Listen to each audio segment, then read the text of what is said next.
অনেক মা এবং বোনেরাই পিরিয়ডের সময়কালীন অনেক ব্যথায় ভুগে থাকেন।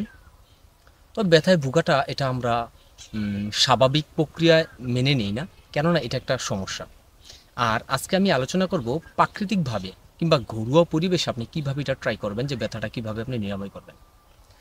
প্রথম যে টিপসটা থাকে, পিরিয়ডের ডেটের 5 থেকে 7 দিন আগ থেকে প্রতিদিন রাত্রে 10 থেকে 15টি আঙ্গুর আপনি গ্রহণ করতে পারেন প্রতিদিন রাত্রে এটা।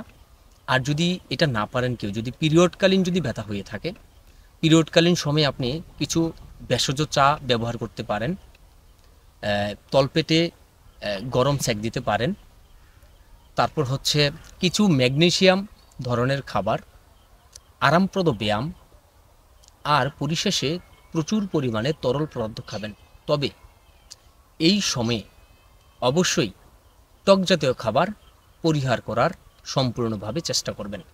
আর একটা কথা, যদি কারো পিরিয়ডকালীন ব্যথা হয় তাহলে খেয়াল রাখতে হবে, অবশ্যই রক্তের রং লাল নয়, এটি কালচে টাইপের, খয়েরি কিংবা গুড়ি গুড়ি টাইপের হতে পারে।